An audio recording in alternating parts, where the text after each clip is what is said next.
Hello Shakespeare friends, welcome back to A Speech a Week, where we are going to be looking into Romeo this week. So turn to, well, I don't know what page it is because I don't know what book you're looking at, but turn to Act 3, Scene 3 for me. We are going from line around about 29, 28, 29, I believe. Romeo's line, "'Tis torture, not mercy. Heaven is here where Juliet lives." I missed out a word, but hey, that's all good. I hope you're all really, really well. My name is Pippa. I'm an actor and an acting coach. I trained at Bristol Old Vic Theatre School and I've worked predominantly in theatre, film, telly and voiceover since my career. Mostly in theatre, but branching out to the other things as well. And this project is just a chance for us to explore Shakespeare together and acting together. And really, when I think about it, this is kind of a script dissection workshop and a way to look into how writers inform us as actors to tell their stories, to tell their characters' stories, and therefore our characters' stories. So we're going to go into some depth about the language that is being used, the punctuation, the acting choices, what's going on. There is no right or wrong here. I want you to be open-minded and open to whatever comes up in your brain and in your heart as you read this and as you listen to this. And let's get started, shall we? Make sure you got your coffee, your cup of tea, your water, whatever you need. Let's do it. So very briefly, just to explain what's gone on before, most of us know the idea of Romeo and Juliet, two star-crossed lovers that fall in love from opposing families. They don't get on and they can't be together, basically. Julia's been promised to someone else. Romeo's a bit of a lad, let's be honest. But they fall in love and it's beautiful and it's delightful. Julia is supposed to be allegedly around 13 years old. And I don't imagine that Romeo is that much older. So that's the first thing I kind of want to say about this. Remember, what the hell were you like when you were that age? Or if you are that age now, like, you know, I mean, I thought I was very mature for my age at 13, 14, and I think I was. But at the same time, so much is changing in our bodies from puberty, from society, trying to get on with things and understand who we are and find our own identities. And Romeo and Juliet find it through their love for each other, I believe.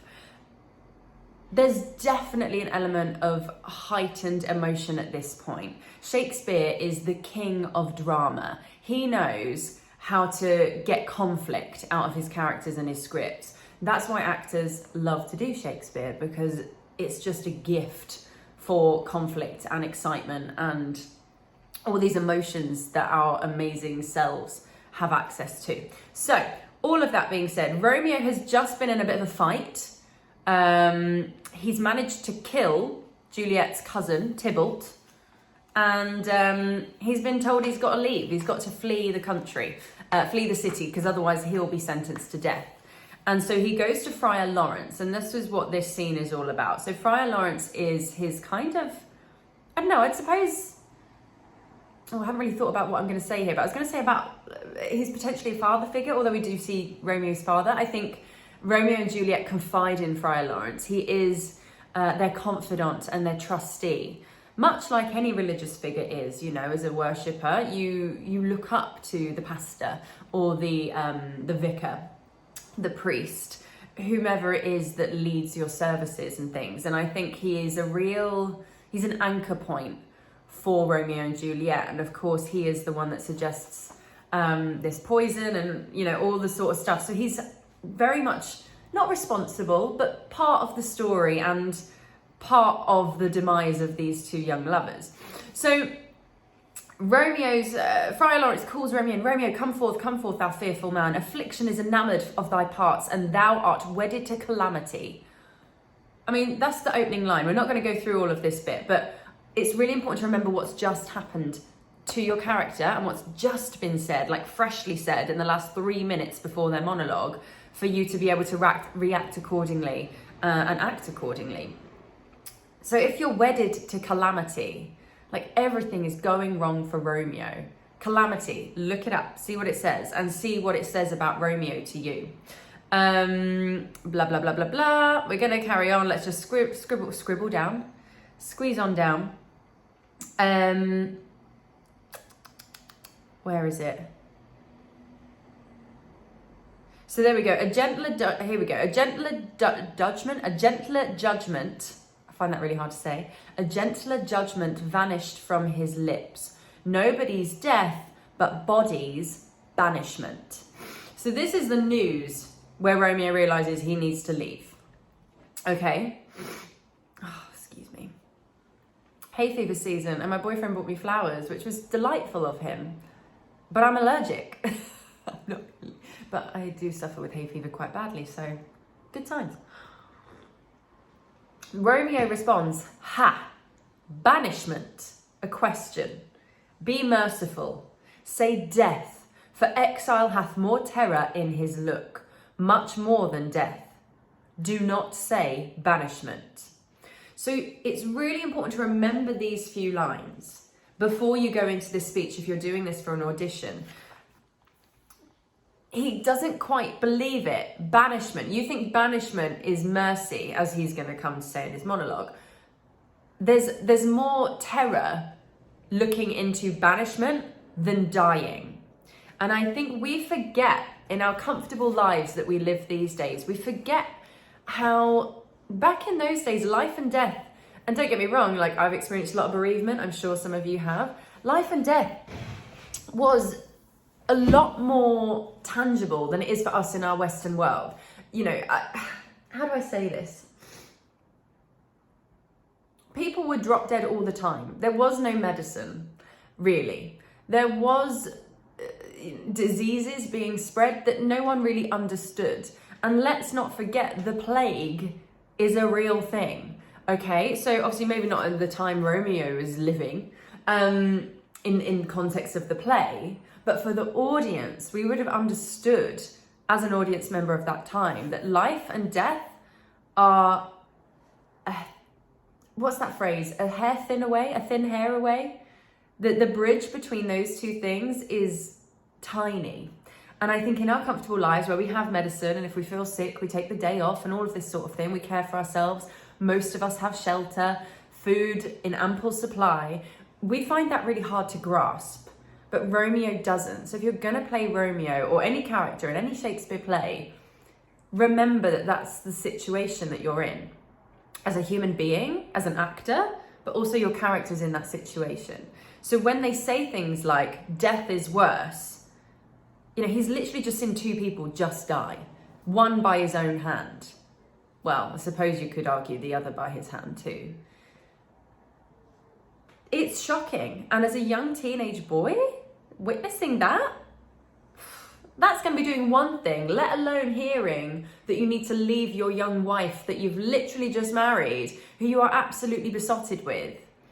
All of these things are running high. So it's really important to make sure you are anchored in all of those emotions and that level of energy when you approach this.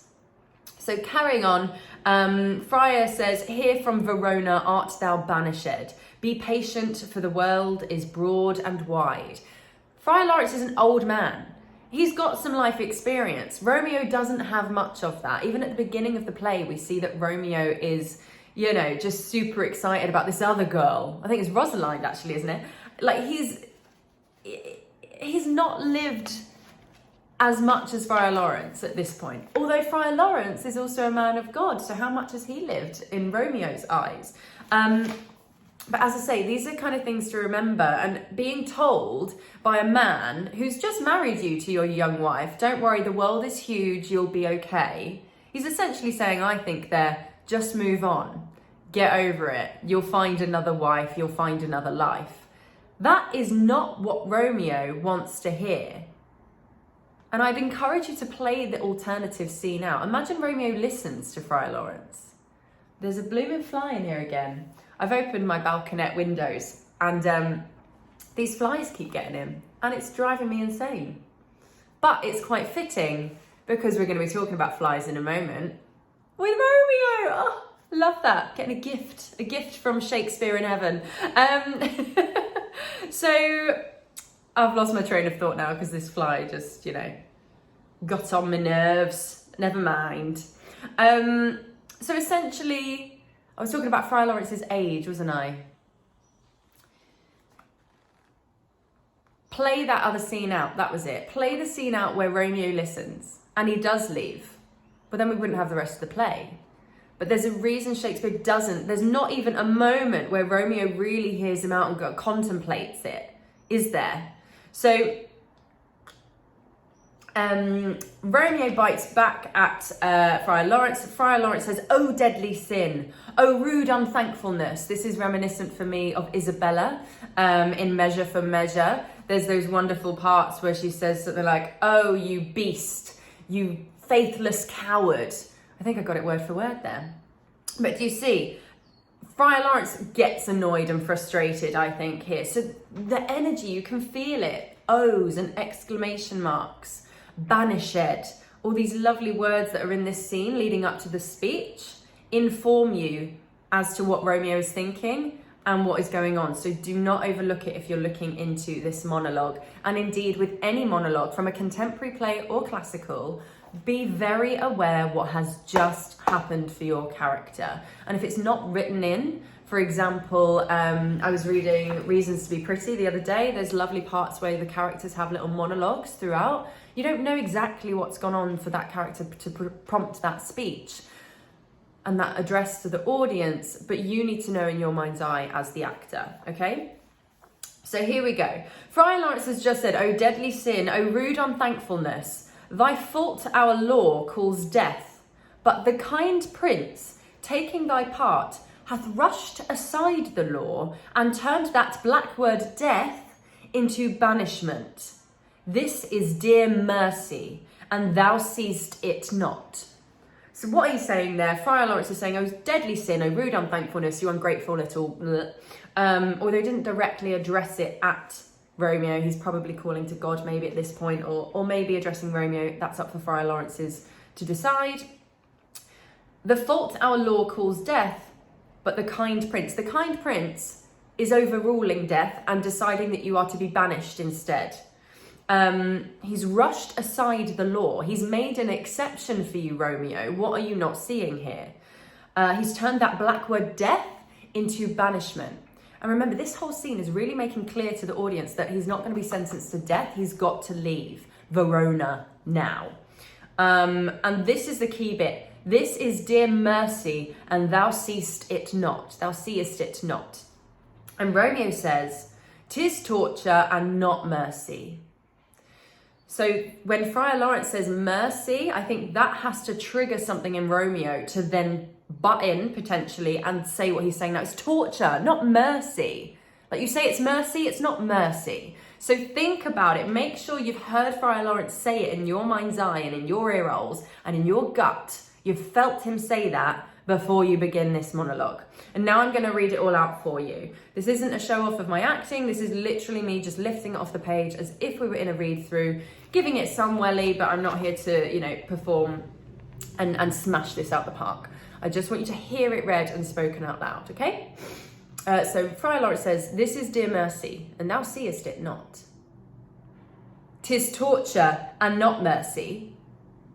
Heaven is here, where Juliet lives, and every cat and dog and little mouse, every unworthy thing, live here in heaven and may look on her.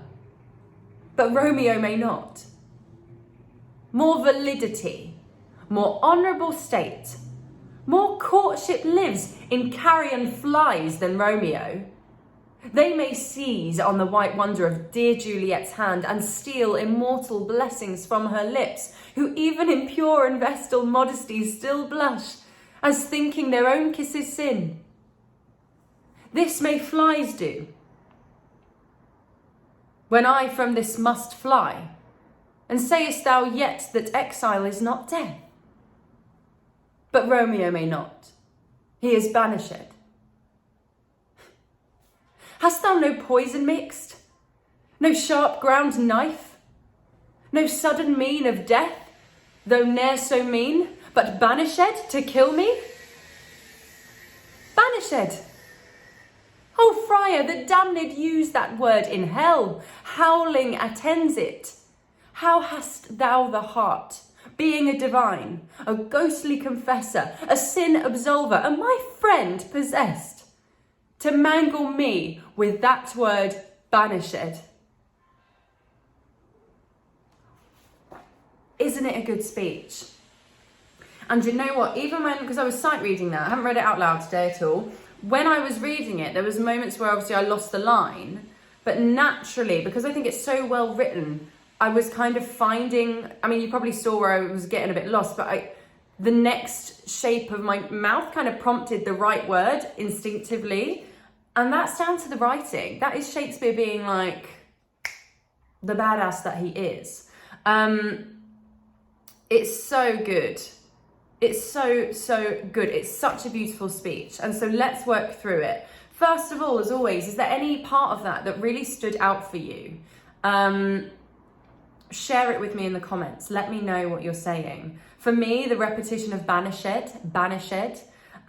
was really great. I don't know why. I think it's that word that is terrifying him the most, and yet he's saying it a lot. So I think it's got to affect him. Banish it like a dagger going in, which is what he asks for. And I do think there is a gear shift there. But Romeo may not. He is banished. Hadst thou no poison mixed, no sharp ground knife? From that point onwards, he's asking for death. Similar to going back to Hermione and Paulina that we were talking about recently in the last few A Speech of Weeks. You know, there comes a point where death is not the worst thing that can happen for you. And that's what Hermione says at the beginning of her speech. Sir, spare your threats. The bug which you would fright me with, I seek. And that's what, it's kind of opposite here. Friar's trying to say you've got out lucky with banishment. But Romeo is saying, no, I want to die rather than be banished if it means I have to leave my love. And he's asking for it there. Have you got no poison mix, no sharp ground knife? No mean of death to kill me, except with the word banished? I love that section. I think it's lovely. I also got a word wrong towards the end. I said, and my friend possessed. It is actually my friend professed. Possessed, I think, works. If someone's possessed as your friend, I think it works. And not as possessed as in possessed, like ghostly possessed, spiritually possessed. I think just a possession. You're my friend, you're a possession of mine, maybe. I don't know. That's why I think that all came out for me. But because of the lovely F sound in friend, professed leans itself nicely to that. So who knows? Maybe there's a bit of a version that says possessed, but that's what came out my mouth at that time, and I went with it. Let me just have a quick look, actually. Yeah, profess to mangle me with that word banished. Oh, so great. Any other bits that stood out for me? I quite liked the bit where he talks about Juliet's hand and steal immortal blessings from her lips, who even in pure and vestal modesty still blush as thinking their own kisses sin. I think that's really sweet, and I think that came out a little bit when I was reading that bit. I was imagining Juliet and thinking how much I love her and how so typical Juliet, isn't it? She'll still blush even though she's not committing a sin. The flies are kissing her hand, but she's going to be blushing because she's so good and pure. I love that section. So let's work through it then. I do think this is really clear and really good. So Romeo begins, "'Tis torture and not mercy, full stop." He's correcting the friar here. It's not mercy, it's torture. But he doesn't say it in that order, does he? So let's go back. It's not mercy, it's torture. That's what he's saying there. And there's a full stop there. Honour that, please. I always talk about honouring the full stops. Give it a beat before you go on. Heaven is here where Juliet lives. Heaven is here. If I die, I go to heaven. It's not heaven to me because Juliet lives here. So even though he does talk about death, you know, he's saying that my heaven is in life with Juliet. That's the thing that's keeping him here. Juliet is heaven. Nowhere else, not death, not banishment, none of that. And every cat and dog and little mouse, every unworthy thing. So he goes straight to the animalistic imagery here. And every cat and dog and little mouse, every unworthy thing, live here in heaven and may look on her, but Romeo may not. Really useful thing that I mentioned in my video, 5 tips to working with any text, but especially Shakespeare. See how I'm reading it relatively natural there, but I'm really making sure where there's a comma, I'm paying attention to that. And every little mouse, every unworthy thing, live here in heaven and may look on her, but Romeo may not. So really make sure you're paying attention to that and actually taking a breath. I think we think because, we WhatsApp and text and send emojis these days, that's a new way of communicating that's only really been developed in the last few years. We forget the power of punctuation and the importance of it as well. So really make sure, if you especially are a young actor and you do send emojis to people rather than articulate how you feel or what you're trying to say more, really pay attention to it. It's crucial in being an actor, I would say, to have a solid understanding of punctuation and making sure you respect it, because the writer has given it to you for a reason. It's not just a random mark on the page. It is a written direction for you. So what is he saying there? So heaven is here, where Juliet lives, and every cat and dog and little mouse, every unworthy animal, thing, live here in heaven and can look at her, but I may not. And it's not I, it's Romeo. And I think this is something really important to bear in mind as well, just in my brain. He's referring to himself in third person. And I think we do that as human beings when we're in shock and when we can't quite grasp the situation, perhaps. It feels slightly disconnected from us. And I absolutely believe there's an element of shock here. Romeo's just lost his best friend. He knows he's killed one of Juliet's family members who Juliet loves, and now he's been banished from his love, who might not even be happy that he's killed, with him for killing her cousin. Like, there's so much going on, and they both might be killed because their family are opposing the fact that they'd even talk to each other, let alone get married and have sex, right? So that's a lot of stuff going on. A lot of stuff, a lot of drama. And so when he says, but Romeo may not, I'm not sure if it is, but I may not. I think I maybe gestured that actually, but Romeo may not. I don't know, maybe. He might still be putting it out there, but Romeo may not. That person can't. Romeo, her love, I don't know. Things to play about with. Full stop. So we've got 2 full stops in the first 5 lines. Use them, respect them, love them. And then this is a lovely bit of rhetoric here. More validity, more honourable state, more courtship lives in carry-on flies than Romeo. So he's saying more validity. Look up these words. I'm not going to do it for you today. Validity. If something is valid, validity. For me, already just spitballing from the feeling of that word, and I encourage you to do this as well, just say the word. What comes up for you? And say these words out loud. Validity. It feels strong. It reminds me of vitality, which means life. Validity. Da, da, da, da. It feels like a nice rhythm to it. It feels strong, to be honest, in my mind's eye. And I love the V sound. It's a nice validity. It's a kind of softness before the da, da, da. None of that makes sense to anyone, but practicing that is a really important part of my process as an actor. And indeed, I would encourage you to do that with any word that you think, why has the writer put that in there? See how it makes you feel saying it. See why in your mind's eye, and like I said, in your head and heart, why it's been used. And then we've got more honourable state, more, repetition of more. He doesn't just say more validity, honourable state and courtship lives in Carry On Flies than Romeo. He doesn't say that. He says more validity, more honourable state, more courtship lives in Carry On Flies than Romeo. He uses that more to escalate. And as I say, it's a lovely bit of rhetoric. The rule of 3 is in there. So the first thing, use it to climax up. More this, more that, more this, than that. You know what I mean? Use it. Use your dynamics and get creative with your voice and using the language to help you escalate the situation. And yeah, honourable state. Your state is your physical state and being, but also your state, your estate, your situation.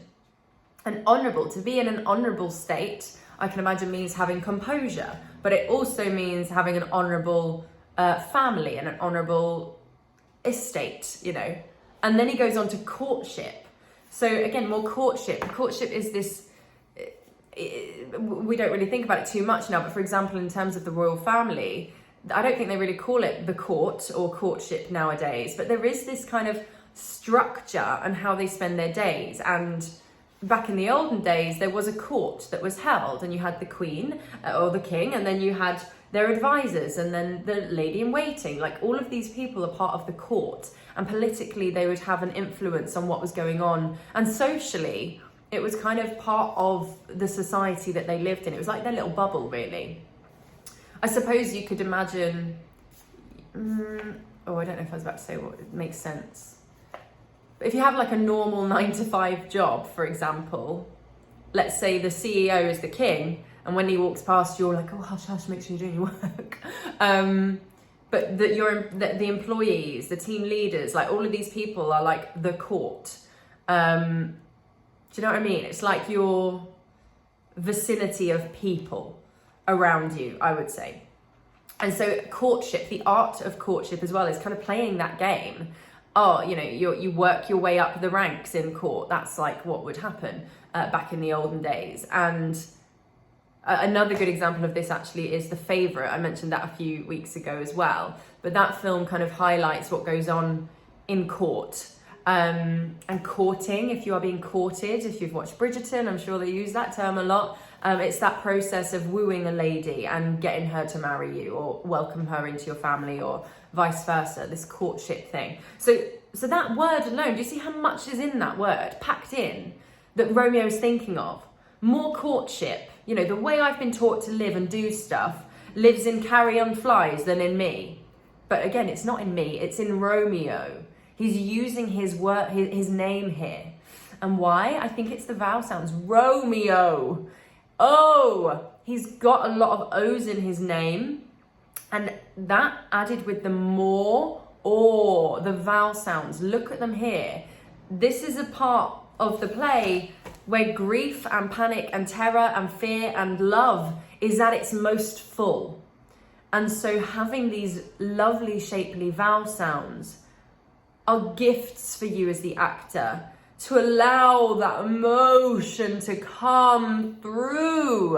Do you see how I'm elongating and exaggerating there, but elongating the vowel sounds? When we're sad, and especially back in these days, when we were sad, we probably wouldn't just cry like, I'm okay, I'll just keep it really quiet. There would have been like a wailing element to it. I'm firmly sure of that. Oh no, oh. When you look at babies crying, it isn't just, it is,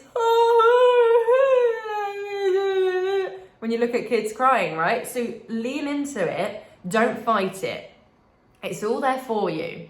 So that's another reason actually why I think Shakespeare's given us Romeo instead of than I or than me. So there we have it. So that's what that bit's saying. More courtship lives in carry on flies. Flies. So we've gone from cats and dogs and little mice. So cats are all right, dogs are all right. But again, remember in these days, they wouldn't have been the lovely groomed pets that we have today and these lovely comforting things. They would have had fleas. They would have had diseases. They would have taken food from your plate quicker than you could go down and get it. Survival was a thing. So remember that. Don't think of cats and dogs like you think of them today. Think of them as beasts, because they would have been, and they would not have been as many. They wouldn't have bred them quite as much as they do today. And again, a mouse is another kind of scurrier forager, you know what I mean?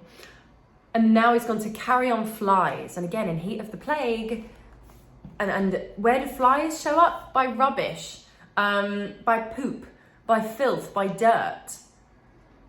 So now he's really brought us down to the level of the lowest of low creature on this planet. Flies, carry on flies. And look up carry on. I'm not going to do any looking up for you today. And then he goes on. They may seize the white wonder of dear Juliet's hand. So flies. Flies may steal, or seize. I love that, seize. He's really using lots of consonants here as well that aren't always used. For example, the validity and seize. He's really giving us these amazing fricatives to pull apart and enjoy. They may seize on the white wonder alliteration of dear Juliet's hand. It's not just Juliet's hand, it's dear Juliet's hand. And steal immortal blessing from her lips. If something is immortal, you know, the only immortal things in our life, according to, you know, religious folk, God, Jesus, our spirits live on. Pure, if you're pure, you know, our spirits, this pureness, this forever lasting blessing. That's amazing. From her lips, who even in pure and vestal modesty, another v there, and check out what vestal means, it will help you. Modesty, still blush, as thinking their own kisses sin. So there he's actually talking about her lips, I've just clocked as well. So he talks about, and this is reminiscent of the first speech, oh, I wish I was a glove upon that hand that I might rest upon her cheek, or whatever the line is. There's a lot of that. And in the sonnets as well, there's a lovely, there's a few sonnets, I believe, I can't remember which one it is now, where he talks about the idea of being a piano, being caressed by these hands. And again, we think of hands now as being, you know, covered with 9-inch nails, like sticking out and all of this sort of thing. But back in the old days, if you had clean, nice, pretty hands, again, it would have meant a lot about you. You were gentle, you had pale hands, you know, you didn't do much work. If your hands were soft, you didn't do any menial work. All of this sort of stuff. Really get all of that in your arsenal so that when you approach classical text, you can just go, boom. Remember the context, remember all of that. And that's the kind of context, I think, when you're doing auditions and they say, oh, remember what was going on at the time. I think quite often, especially as women, we think that, I've noticed a lot of people say, oh, well, you know, men had all the power and that's kind of what you bring up. But actually, I encourage you to think of all the other things, because actually women, I think, would have been a lot more influential than they were back in those days. They had the power, sexually usually. And I think, not sexually, I'm getting jumbled now with what I'm trying to say. Yes, I suppose they were traditionally the lesser, but I think there would have been a lot more gumption from women than we give them credit for. And they would have been more outspoken, I think, than usual. And it's evident in Shakespeare's plays. If they were that fragile, then that's all we would get, but we don't. Juliet is 13 and she completely goes against her family's wishes and runs away and marries someone. Then she kills herself. She has the courage to kill herself. Spoiler alert. Hermione, who we've looked at, Paulina, go back and watch all of these speeches. Amelia in Othello. Desdemona is just someone in love. It doesn't mean she's not got grit to her. And if she lived on, perhaps she would have become a gritty, stronger woman. But what's stronger than a woman in love?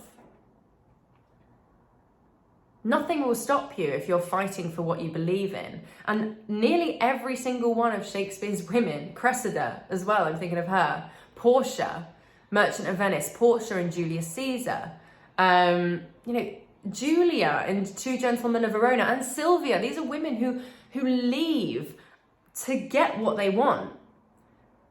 So I always say it, but if you ever say that women are weak in Shakespeare's time and that, you know, you wanted to try and sift through and find a strong woman in Shakespeare's plays, you clearly don't know what you're talking about. So really look into these things and remember the other circumstances of the time. It's not about men and women as much. It's about following through and believing in what you are doing, your character is doing, and all of the other stuff that your character would have gone through and what people of that time would have experienced. Like I said, dogs and cats weren't lovely little things to cuddle. They probably would have been untamed. Food wasn't as easy to come by as it is today. All of these things, that's what I want you to remember when you look at Shakespeare. So that's it. They may seize and steal. So he's already put in the flies in a villainous state now. They can steal immortal blessing from her lips. They can fly upon her lips and touch her hand. So he starts with touching her hand. They may seize on the white wonder of dear Juliet's hand and steal, so another thing, and steal immortal blessings from her lips, who even in pure and vestal modesty, so who her lips, who even in pure and vestal modesty still blush. Her lips blush. We think of cheeks blushing, but Romeo is saying her lips will blush. As thinking their own kisses sin. As thinking their own kisses, as touching sin. And we know sin is bad, sin is something against God, and if you commit too many sins, or indeed one sin, you're going to hell, right? He's talking about her purity. And I definitely think there's going to be some sort of like reminiscent joy at thinking of her at this point. Escapism, if you will.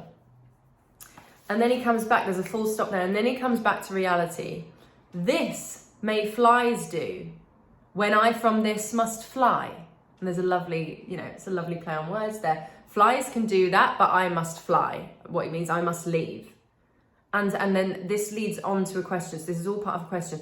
This flies may do, when I from this must fly, and sayest thou yet that exile is not death? So I have to leave. All these flies and wanton creatures can do this to Juliet, but I have to leave. And you say, and you still say yet, that exile, that banishment, is not death. And now we've got that exile. I'm firmly sure that Shakespeare is making sure that we are using, or Romeo is using, every single consonant in the alphabet here. I was about to say the dictionary. We've got an X, a Z, and a V. Those aren't always used. I don't know, maybe that was a little challenge he gave himself. And if so, I love it. I love him for it. Beautiful. And you say it's not death. And that's a question mark. I really want to point this out as well. I say it every time, but monologues for your character are not monologues. They don't know where the conversation is going to go. He asks, how many questions has he asked already? Just one, according to my version. But he does ask one earlier. So he asks the question earlier, and Friar Lawrence comes in. He says, what less than doomsday is the prince's doom? A gentler judgment vanished from his lips. Friar responds. Here, we don't have a response from Friar, but that is not to say that Friar Lawrence doesn't go to answer that question, but Romeo interrupts him, okay?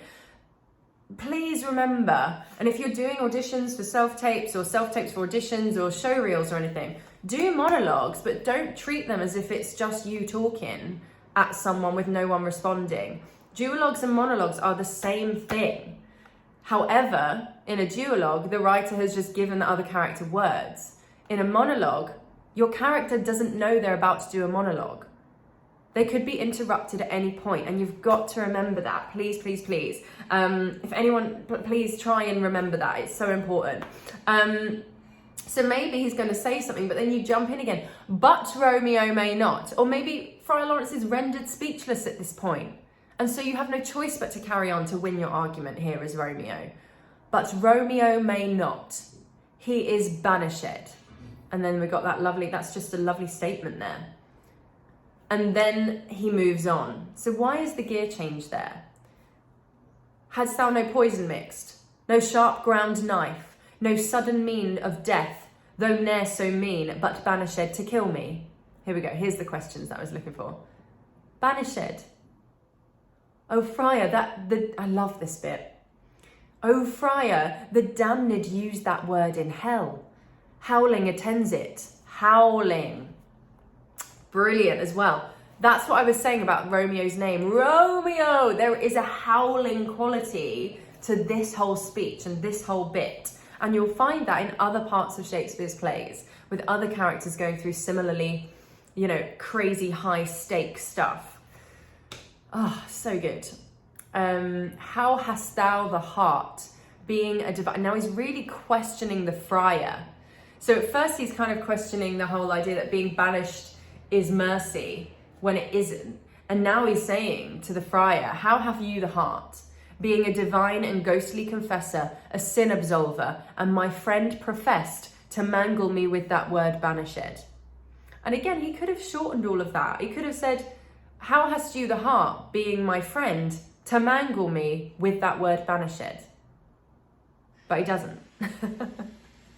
He goes on. He really tries to lay it on thick there. So just quickly to kind of translate some of this, but Romeo may not, he is banished.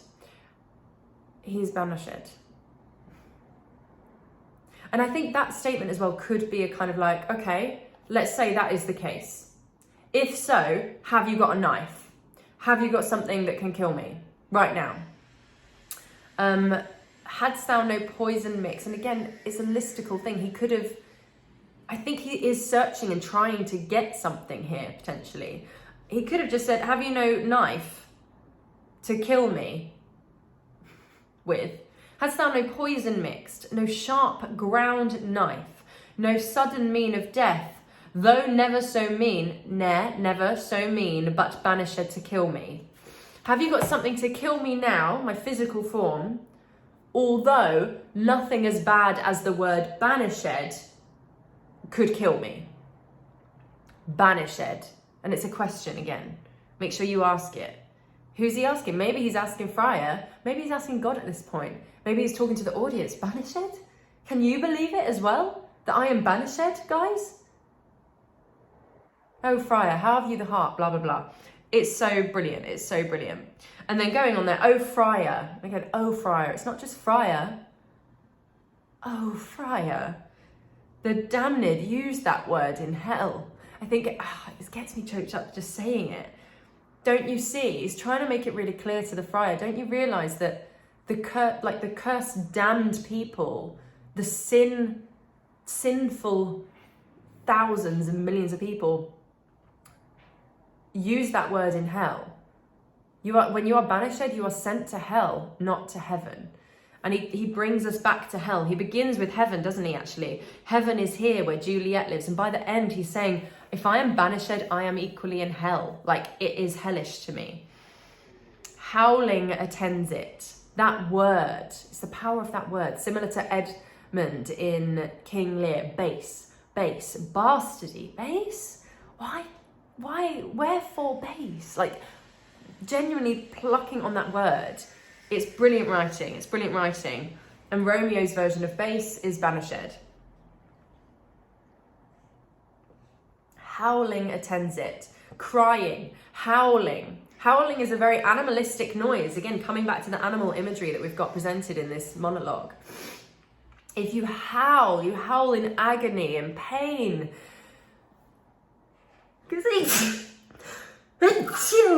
Oh, goodness me. You howl in all of these states. You don't howl with joy. Or do you? I don't know. You howl normally because of some sort of negative emotion that needs to viscerally come out of your body and system.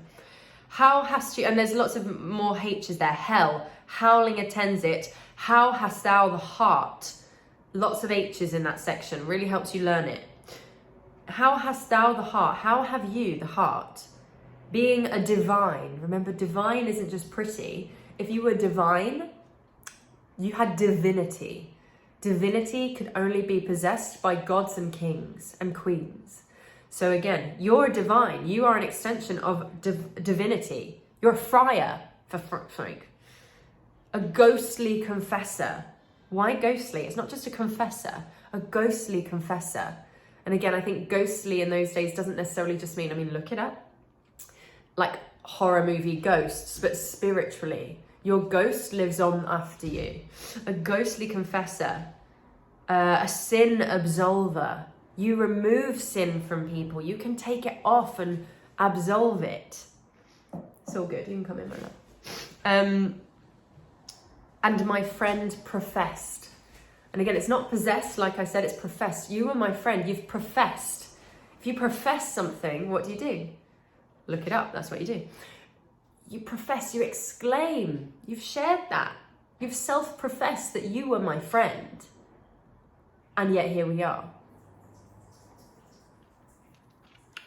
To mangle me with that word banished. If something is mangled, it is twisted, it's intertwined, it is not resembling what it did before.